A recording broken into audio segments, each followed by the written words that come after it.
This Guy's Garage. Like and subscribe.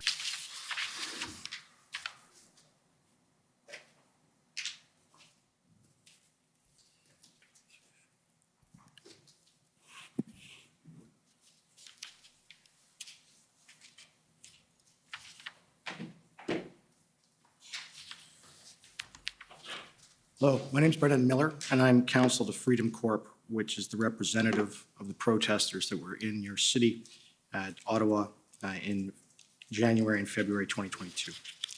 So, ma'am, I understand the mandate regarding truckers that led to the protest. It came into effect on January 15th, 2022. Is that correct? I don't recall the exact date, but I'm prepared to believe you are citing it correctly. And during the pandemic, from March 20 through January 15th, 2022, there was no such regulation, right?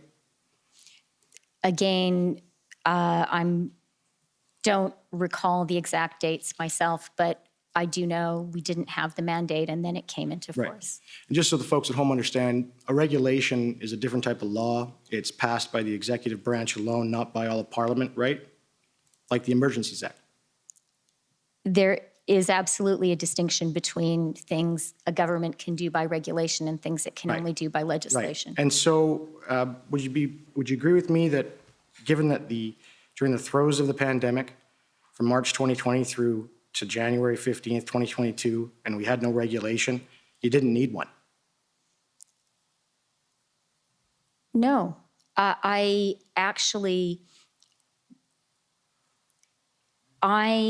believe that taken as a whole, the public health measures that Canada put in place were very, very important in I understand protecting the that, health but and I'm just safety of Canadians. I only have so much time, so I'm going to cut you off there. And you'd agree with me that given that there was no regulation in place from March 2020 through January 15th, 2022, during the throes of the pandemic, there was no reason to pass one on January 15th, 2022, was there? There was no health risk.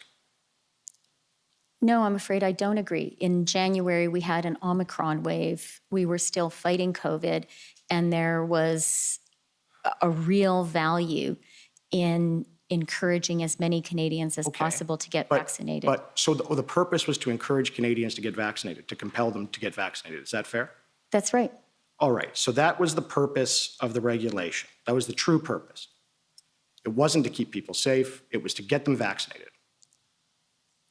I believed then, and I believe now, that creating strong incentives for Canadians to be vaccinated protected the health of vaccinated Canadians and protected the health of our country overall. Okay. So from March 2020 to January 15th, 2022, did you fail to protect Canadians by not having that regulation? Let me start with one aspect of that timeline, which is obviously when COVID first hit us, vaccines didn't exist. And then even when vaccines arrived, it took time for them to be distributed. So of course, vaccine mandates couldn't be put in place before vaccines existed or were made available. So, and of course the government, you ended up creating a vaccine compensation fund in December of 2020. Do you remember that? Yes, I do. Right. And you're aware that Quebec had a vaccine compensation fund and it was the only province that actually had one prior to that? I am prepared to accept that that's the case. I can't recall specifically. And can you agree with me that the United States has a federal vaccine compensation fund? Again, I'm prepared to accept that that's the case. So from 1867, when Canada was founded, up until December of 2020, Canada had no federal vaccine compensation fund. Can you agree with that? Again, I'm not an expert in the history of vaccine compensation funds in Canada. But you can agree the first compensation fund in Canada for vaccines came about only because of the COVID vaccines, correct? Again, I'm really not an expert in vaccine compensation funds. If the direction of the question is to suggest that the COVID vaccines are more dangerous in some way than previous vaccines we've used in Canada, I'll say, one, I'm not a health expert, I understand. but I believe very much in really the advice, the effectiveness, the thoroughness of Health Canada. Okay. They're very good at judging I the agree. safety of vaccines. Well, just And a I will second. say, I I agree. have been vaccinated 4 times. My children have I been understand, vaccinated. ma'am, I don't need to know that, but But I it does don't- speak, it does speak to my confidence in the vaccines. I If I've understand. had I my don't- children vaccinated, it speaks to my Ma'am, belief that they're please safe. stop talking out the clock and let me ask my questions, okay? So, Well, it's a bit of a trade-off. You make a statement and you say, do you agree? And she qualifies the answer. That's appropriate. okay, so ma'am, if that's the case then, did Health Canada advise you to enact this regulation? The mandate, Yeah, again, I'm not the health minister, and I'm not going to speak to specific moments that we had advice. Okay. But what I will say is we were very careful and thoughtful throughout COVID in the public health measures that we Okay. put in place and acted based on advice of PHAC. right, and so that mandate was only in place until June of 2022, right? Again, I can't recall the specific dates, Okay. but I'm prepared to accept So- what you're saying. We're going to move on into just another area. I take it you know who Tamara Leach is, right? I don't know her personally, but I have read about her. Yeah, and you know who Chris Barber is? Again, I don't know him personally, but I've read about him. Yeah, and you know who Tom Marazzo is, right? Can you say the third name? Tom Marazzo, the gentleman over there? I can't say that I know as much about him or I've heard as much about him. And what about Danny Bulford? You know who he is, correct? What was that final last name? Danny Bulford, he used to be with the security team for the RCMP with the Prime Minister. I'm afraid I'm not Okay, so familiar with that final name. so, Tamara Leach and Chris Barber I've heard of, yes. and when you were making your decision with respect to invoking the Emergencies Act, you'd already heard about Tamara Leach and Chris Barber? I had heard of their names, yes. Yeah, and there's some discussions about them in some of the records. There was issues, you knew who they were. I had read their names in the media. Yeah, and you knew about that before you invoked the Emergencies Act. Again, I can't say 100% not having reviewed what I read, but my recollection is they were reasonably prominent, and so I think it's reasonable to think that I would have read their names. And of course, you know Tamara Leach, she's a Canadian. Again, I haven't familiarized myself with her Okay, biography and before she's- coming here. She's from Alberta. Do you know that? Where you're from? I really haven't studied about Okay. her before coming here. I want to be careful that I say things I know for sure are true. I am certainly Canadian, and I'm born in Peace River, Alberta. Okay. Is Tamara Leach a terrorist? In terms of designating who is a terrorist and who isn't, that is not my job as Minister of Finance or Deputy Prime Minister. Okay. We have authorities whose job is to do that. Right. And so it's not your authority to designate Tamara Leach, Chris Barber, Tom Marazzo, or Danny Bulford terrorists. That's somebody else has to do that. Yes, we have intelligence services, we have enforcement agencies whose job is to determine who is a terrorist, and Okay, that's so- entirely appropriate. It's, Can I bring up? can I say document- one thing about Yeah, that? just a second. If I can bring up document SSM.00008764_rel.001, please. And you can, while he's pulling that up, if you want to add to your answer.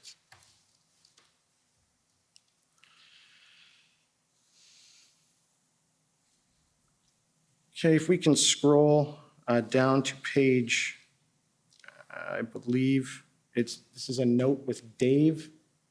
What page? 12, page 12, please. And this is a note that I understand you wrote with Dave from CSIS. That's 11. And this is a meeting with Dave from CSIS. And if you scroll down, Keep going. Okay. And there you say that you need to designate the group as terrorists. So, but it's not your job, but you wanted to designate them as terrorists, right? So that handwritten note in my notebook, I can assure you that was not a meeting with the director of CSIS, with That's, whom I didn't have a meeting. it says, it's, okay, it's with David Vignon from CSIS. It doesn't say that. It says it's with a gentleman called Dave. Which Dave? That meeting, that is not an account of Which a Dave? meeting with Dave Vigneault because I didn't which have Dave a meeting which Dave is in with the those notes, CSIS ma'am? director. Which Dave is in those notes? What's Dave's last name? I need to see my whole notebook that you're referring to, but I can tell you It for only says certain. Dave. I can tell you for certain that I did not have a meeting during this time with the CSIS director. Okay, so I can exclude that 100%. I'm just going to, this isn't a document, I don't need to bring it up, but you stayed in the House, Mr. Speaker. The members opposite has just used the bad apple excuse. She has excused the desecration of the national. Yes? My friend is saying he's referring to something that the Deputy Prime Minister said in the House. Yeah. There's an objection there for parliamentary privilege. This is a parliamentary commission. There is no parliamentary privilege. It does exist. Parliamentary privilege absolutely, does exist. It does exist, but because this is a report to Parliament pursuant to the case I gave you earlier in McIver, it doesn't apply. You can actually ask all of it because we're carrying out a parliamentary function and there's no liability here. It's just a report to Parliament and the Federal Court of Appeal has agreed. I'm not aware of that. I gave you the McIver case quite a while ago when we talked about the objections. And I think, yeah, it's there. Well, I'd ask my friend the document that he's referring to so that we know what he's talking about, so we can understand the parliamentary This is privilege issue. this is just a statement from the Deputy Prime Minister in the House. And Mr. Speaker, the members opposite have, this is what it says, used just the bad apples excuse. She has excused the declaration. I think we're going to have to sort this out because I don't think at this stage, and I apologize, I'm not as familiar with you as you are about that case, and clearly the Crown is not either, the government, so I think we're going to have to find that. So I'd like you to hold that Okay, I'll come back to question. it. But you do recall, ma'am, that you had expressed concerns publicly with respect to desecration to national monuments. Is that fair? I'm going to Ottawa? need advice from my counsel on whether things I said in Parliament I should be speaking about. Okay, I'm so not here, I'll an just, I'll expert move either, on. It's so. okay. So one of the things that happened during the protest in Ottawa dealt with the national monument, the Terry Fox statue. Do you remember reading about that? I do, yes, I do remember the Terry Fox statue. I remember discussing it with my children. Yeah, Who were and- very upset. Yeah, and there was, in that Terry Fox statue, they put a hat on Terry Fox's head and then put a flag in his arm. And then there was a mandate freedom sign on it. I don't remember specifically how the Terry Fox statue was Yeah, implicated in this, but I do remember reading about it. And I remember it specifically because my children were aware of it and were upset. right. And so I went online and I just looked at how many times someone's done that to that statue, and it seems to be hundreds. So I'm just going to put this one to you. If someone puts an LGBTQ flag on the Terry Fox statute and flowers in the statute, is that a desecration? I am not going to go into, I really don't think it's my job or helpful for Canadians for me to go into a discussion of what is okay and not okay But to you've do said with it the was a Terry Fox desecration. statue. When you've called it a desecration in public, that was what you were referring to, based on what was put on the statute. So is it fair to say that it's only a desecration to you if you don't agree with the message? Again, you've made a couple of leaps beyond anything that I've said. That's okay, it's the public record. With respects to, you had said you had concerns for violent actions and interactions. with respect to protesters? And I take it that was nationally? You had concerns nationally? Or was it just Ottawa? I described in my testimony a moment ago 2 specific areas where I had concern. I was worried about the potential for conflict between angry people in Ottawa and the occupation. Can I finish the answer? Because I have something to add. And as I said in my earlier testimony, and I believe the mayor of Windsor shared this concern, I was concerned about the possibility of that kind of a conflict in Windsor. And I was concerned about the situation in Coutts, Okay. which we heard about at the IRG Right. on this Saturday. Okay, so, but with respect to the interaction with protesters, I don't know if you heard the testimony of the mayor there, but he said that 75% of his small town supported the blockades and that many of the properties have F. Trudeau flags all over them. So you wouldn't have concern with that specific protest, would you? My reference to Coutts just now was very specific. At the IRG on Saturday, the 12th of February, the RCMP commissioner raised with us the possibility that there were weapons there. And Right. that was a source of great concern. Right, and so you can agree that police investigate weapons offenses all over the country every day. Again, I'm not a police expert, but that seems like a reasonable common sense observation. So simply because the police know a weapon is somewhere, you can agree with me it's not a national emergency. The concern about a single weapon somewhere in Canada, and as you say, I think that one weapon being investigated somewhere in Canada, if that were to happen today, certainly. Right, and you had testified earlier about what you viewed as, ensuring that we as Canadians have a good international reputation so that people come to our country and want to do business with us. Is that fair? Yes, that's something I was very concerned about. Okay, and I take it when you consider those sort of things, you look at various reports, and I'm sure you look at various indexes, and I'm sure you look at the Transparency International Index. Is that fair? I am familiar with the Transparency International Index, but I haven't looked at it recently.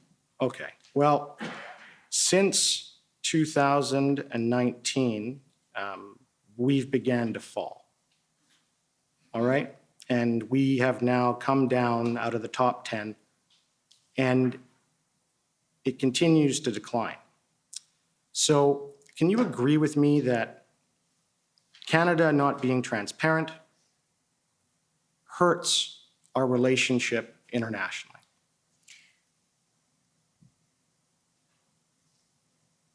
I have to say that I disagree with the premise of the question.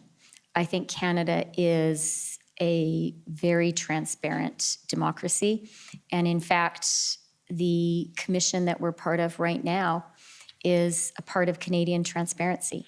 Right. That's why it's important. And on that point, if I told you that there is a whole bunch of unlawfully redacted documents that we've been fighting over and we're waiting for an order just to get them today, and we haven't had them for this whole proceeding, do you think that's transparent? Again, and with apologies, I can't agree with the premise of the question. I think that, what I can say is, I think that the fact that this commission exists, that these hearings are being held, that they're public, is really important for Canada and is a measure of Canadian transparency. Right. And one of your concerns, of course, with transparency and our reputation, was that you would want your government to be as transparent as possible, right? Again, here, I do believe that transparency and accountability are important, but I also recognize that cabinet confidentiality in No, many it's- issues needs to be preserved for a reason. And, there are areas where transparency is not appropriate, and I recognize that as well. Okay, can you agree with me if, anytime it comes out that the Canadian government has misled Canadians on something, it really hurts our international reputation, doesn't it?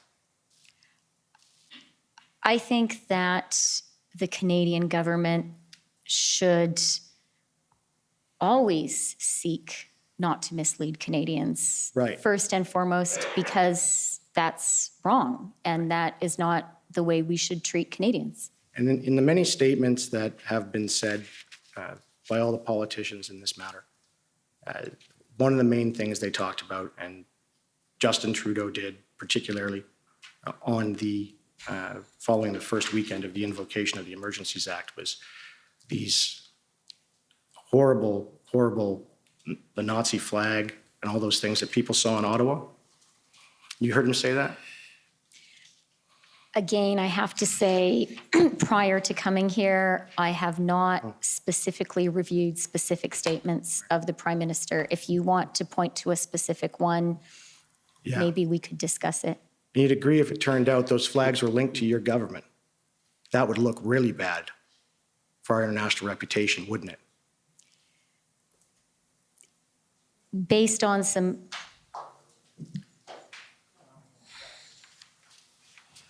Okay, next.